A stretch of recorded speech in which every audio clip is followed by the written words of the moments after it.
बच्चों, आज math objective marathon के 21 प्रश्न आपके सामने उपस्थित हैं, जो काफ़ी महत्वपूर्ण हैं और ऐसे प्रश्न 100% बोर्ड एग्जाम में आते हैं। पहला प्रश्न है, इनमें से कौन पूर्ण संख्या है? 2, 0, 1। इनमें से कोई नहीं। तो आपको पता है कि पूर्ण संख्या 0 से स्टार्ट होता है, यानी कि इनमें से कौन है पूर्ण संख्या? तो 0। सेकंड क्वेश्चन है, इनमें से कौन प्राकृत संख्या है? तो गिनती के सारे संख्या को प्राकृत संख्या कहा जाता है, लेकिन नेगेटिव जो संख्या होता है वो प्राकृत संख्या में काउंट नहीं होता है। तो इसमें सारे ऑप्शन जो है वो नेगेटिव है, यानी ऋणात्मक दिए हुए हैं, सिर्फ एक ही है जो धनात्मक है। तो आपका ये जो होगा आंसर 4 वो सही होगा 1। नेक्स्ट थर्ड नंबर क्वेश्चन है, इनमें कौन पूर्णांक संख्या है? तो पूर्णांक संख्या का डेफिनेशन होता है धनात्मक और ऋणात्मक संख्याओं के संग्रह को, यानी कि इसमें धनात्मक संख्या भी आता है और ऋणात्मक संख्या भी। तो इसमें भी ये -5 ऋणात्मक है, ये धनात्मक है, फिर ये ऋणात्मक है, यानी कि इसमें जो ऑप्शन सभी दिया है ये सही होगा। चौथा क्वेश्चन है, इनमें से कौन सम संख्या है? सम संख्या ऐसी संख्या को कहा जाता है जो 2 से भाग लगता हो, अर्थात 2, 3, 5, 7 में 2 ही केवल एक ऐसा संख्या है जो 2 से भाग लगता है। तो 2 जो होगा आपका सम संख्या होगा। नेक्स्ट 5 नंबर है, इनमें कौन विषम संख्या है? विषम मतलब 2 में 2 से भाग नहीं लगता है। तो 3 में भी 2 से भाग नहीं लगता है, 5 में भी 2 से भाग नहीं लगता है, 9 में भी 2 से भाग नहीं लगता है। तो ऑप्शन दिया हुआ है सभी, ये सही होगा। क्वेश्चन नंबर 6 है, इनमें से कौन परिमेय संख्या है? परिमेय का मतलब होता है जिसको बटा के रूप में लिख सकते हैं, P/Q के रूप में व्यक्त कर सकते हैं, और नीचे का मान 0 नहीं होना चाहिए। तो 1/2 ये भी परिमेय है, 3/4 ये भी परिमेय है, 4 बटा कुछ नहीं है तो 1 है। तो यानी कि ऑप्शन क्या हो जाएगा? सभी सही हो गए। क्वेश्चन नंबर 7 है, इनमें से कौन परिमेय संख्या नहीं है? मतलब जिसको बटा के रूप में नहीं लिख सकते हैं। तो आप 3 को नहीं लिख सकते हैं। 4 है, ये रूट हट जाएगा, 2 हो जाएगा, 2/1 हो जाएगा। 9 है तो 3 हो जाएगा। 16 है तो 4 हो जाएगा। बट √3 का रूट हम लोग नहीं हटा सकते हैं। तो √3 जी जो है वही परिमेय नहीं है, बाकी सब परिमेय संख्या है। नेक्स्ट क्वेश्चन है, किन्हीं 2 दी हुई परिमेय संख्याओं के बीच कितनी परिमेय संख्या की होती है? तो दी हुई 2 संख्याओं के बीच में आप चाहे जितना भी परिमेय संख्या को निकाल सकते हैं, यानी कि अनेक जो होगा वो आंसर सही होगा। नेक्स्ट क्वेश्चन है, इनमें से कौन वास्तविक संख्या है? वास्तविक संख्या का डेफिनेशन होता है परिमेय और अपरिमेय दोनों तरह की संख्या। तो 1/2 परिमेय है और पाई अपरिमेय है, √3 भी अपरिमेय है, यानी कि ऑप्शन क्या होगा? सभी। इसका आंसर होगा। √2 क्या है? √2 है 1, मतलब क्या है वो?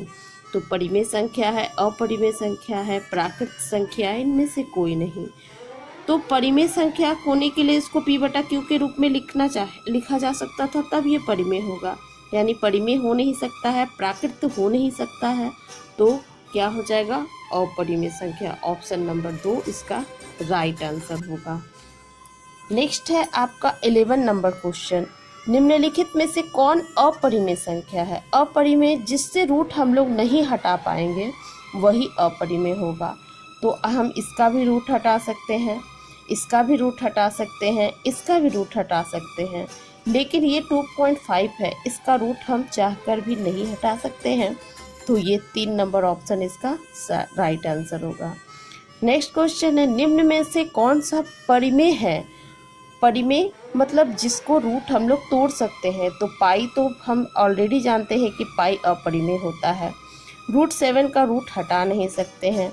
16/25 इसी का रूट हम लोग हटा सकते हैं। बाकी 4 नंबर ऑप्शन जो है ये भी नहीं हटा सकते हैं। तो इनमें से कौन होगा? ये 3 नंबर ऑप्शन ये परिमेय संख्या है। नेक्स्ट 13 नंबर क्वेश्चन है, परिमेय संख्या को निरूपित किया जाता है। मतलब परिमेय संख्या को आप कैसे व्यक्त कर सकते हैं? Q/P रॉन्ग, P/Q हम जानते हैं, डेफिनेशन हमेशा पढ़ते हैं कि परिमेय संख्या को p/q के रूप में व्यक्त किया जा सकता है।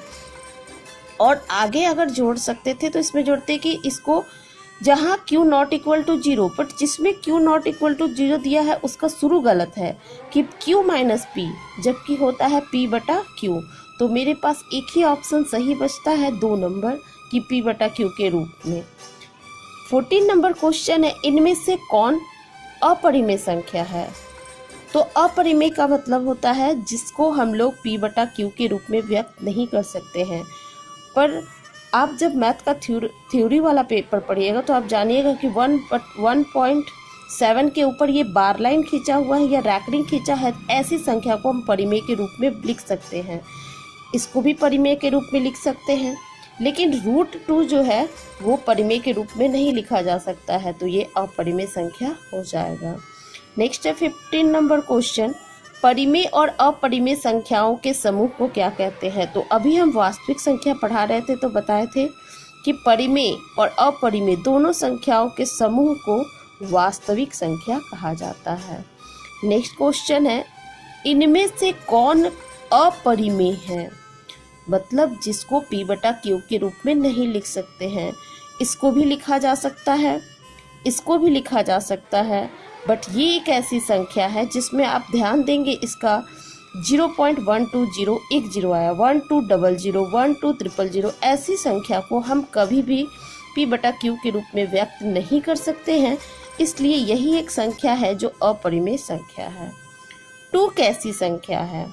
सम संख्या है, सम तो है, विषम भी है। सम अभाज्य संख्या, सम भी है और अभाज्य भी है, इनमें से कोई नहीं। इसमें ऑप्शन 1 नंबर भी सही है, लेकिन उससे ज़्यादा सही है कि सम तो है ये, पर सम अभाज्य भी संख्या भी है, इसलिए 3 नंबर इसका ऑप्शन जो होगा वो बिल्कुल सही होगा। आपका दिमाग घुमाने के लिए एग्जाम में इस टाइप के ऑप्शन दे देता है, जबकि 2 ऑप्शन आपको सही लगते हैं, पर आपको देखना है कि उन दोनों में से कौन बेटर है, उसको आप टिक लगाइएगा। नेक्स्ट 18 नंबर क्वेश्चन, एक कथन दिया हुआ है कि प्रत्येक प्राकृत संख्या एक पूर्ण संख्या होती है, क्वेश्चन मार्क नहीं है, इसमें जो है ये पूर्ण विराम दिया हुआ है, मतलब ये सत्य है कि असत्य है, कि हो भी सकता है फिर नहीं भी हो सकता है। तो प्रत्येक प्राकृत संख्या 1 से शुरू होता है और पूर्ण संख्या 0 से, बट 0 के बाद 1 उसमें आ जाता है, तो प्रत्येक प्राकृत संख्या जो होगा वो पूर्ण संख्या होगा, तो 1 नंबर ऑप्शन जो होगा उसका सही होगा।